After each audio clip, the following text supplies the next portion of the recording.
What's up, guys? It is Michael. I'm in the bathroom just running around packing some stuff because I'm getting ready to travel to Kansas City. That is what you will see in this video. So tonight I'm actually going to go halfway between Tulsa and Kansas City because the drive to Kansas City from here is probably like 5 hours and I don't really want to do that. It's like 5 at night. So my family lives around halfway, a little closer to Tulsa. So I'm going to be traveling there tonight. The next day I'll drive to Kansas City, meet Brandon. I think Wednesday we are going to do some bench press, and Thursday we're going to do some deadlifts. So run around and pack some stuff real quick, and I'll check in with you guys in a bit. I just finished packing everything up. I probably will leave in around an hour or so just so I don't hit rush hour traffic. Kept it basic here, bringing a little whey protein like a true bro. Here I have my better camera to film the workout videos, shaker bottle, Ani shoes, which I will wear on both days just because I like them. They're my favorite gym shoe. Really thin for deadlift, so good there. And kept it pretty light. Plenty of Ape Athletics, that's what I'll be wearing pretty much the whole trip just because I like those t-shirts. An extra hat, the Oklahoma City Thunder, some My Pre, and everyone always talks about Sour Patch Kids, the candy. I'm all about the Black Forest gummy worms. Don't get me wrong, Sour Patch Kids, they're pretty good, but they're kind of played out here on YouTube, so Black Forest gummy worms, give these a shot if you haven't.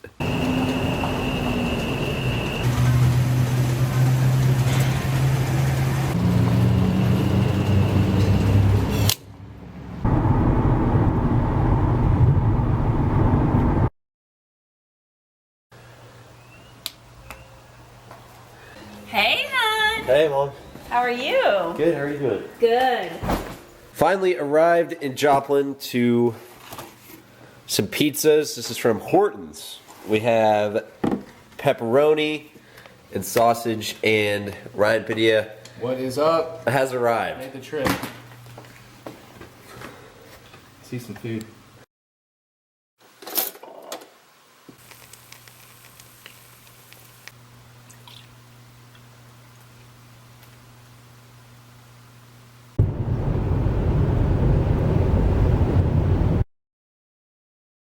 .12:16, fast forward a little bit, a long and boring drive later through the middle of Missouri. Brandon Campbell's hotel, chilling outside, and it's time to head in. It's just beautiful out for Missouri. It really is. It is like hot almost, like 75 degrees in March, almost unheard of. But we're walking in to the DoubleTree to find old man Campbell. There he is. He's real. What's up, man? Brandon. Dude, you exist, man. What's up, guys? It is Michael back with some more commentary here, and this workout video takes place at the Stone and Barbell Club in Overland Park.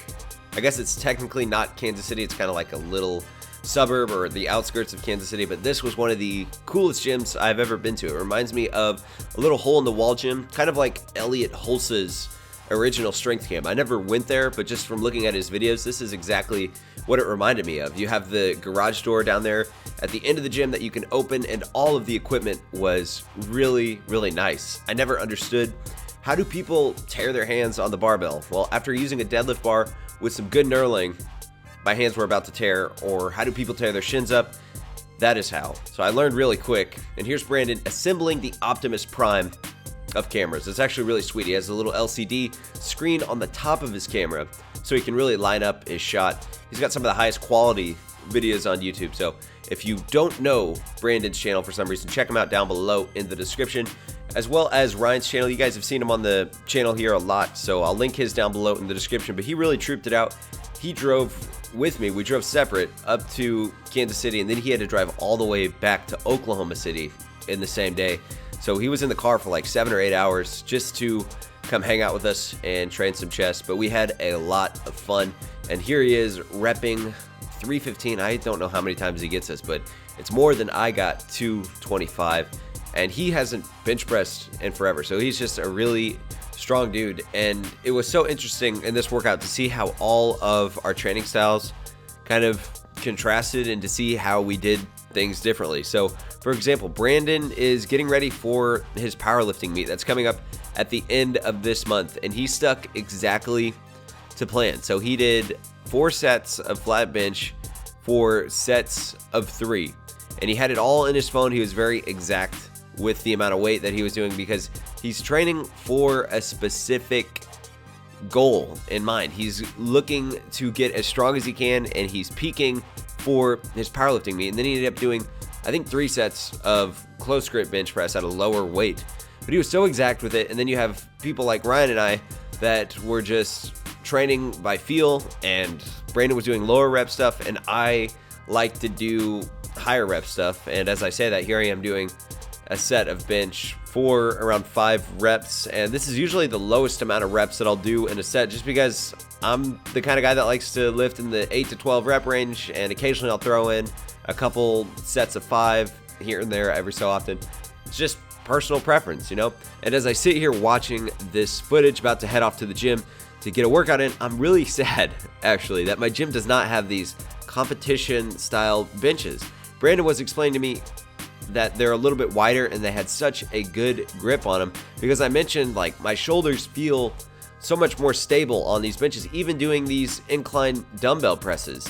And Brandon said that a lot of the times the gyms, the benches will be a little narrower, so sometimes your shoulders will hang off the edge of the bench, and it's hard to really tuck your shoulders back, like that up, back, down cue that I've talked about before. It's harder to do that because your shoulders are hanging over the edge and you have nothing to push them up against. So I could tell a big difference with all of my presses. Just that few inches on each side make a big difference. So at this point in the workout, Brandon was completely done with his working sets, and Ryan and I, we went on and we did some bodybuilding stuff. So you saw me doing the incline dumbbell presses, and here is Ryan doing a set of flat dumbbell flies. I think these are 80, so strong guy, like I said. And then I actually went on and did some overhead pressing, because I was like a kid in a candy store on this push workout, and they had the Olympic bumper plates that they use in competition that are like calibrated, and I just wanted to try them out. And I was like, well, they have these nice platforms, I might as well do a little bit of shoulder work. So just a few sets. I didn't really go to failure on these at all, just seeing how it felt. I think I did 3 or 4 there. And then we hit some dumbbell skull crushers, and this was a cool bench because it was a really wide bench, and it was kind of squishy. It was actually kind of comfortable to lay on. You guys can see it says the Thompson Fat Pad. But that was the end of the workout, and after this workout, we are pretty hungry, so we had to hit up Jack Stack Barbecue, some authentic Kansas City, Missouri barbecue. Awesome menu, great food, had a really good time chilling. If you made it this far in the video, hit that like button down below for some more collabs. The next video will be Brandon and myself deadlifting. Like I said, Ryan had to leave shortly after we ate this food right here, but it was a lot of fun. Great meeting Brandon. Check out both of their channels down below in the description, and I will talk to you next video.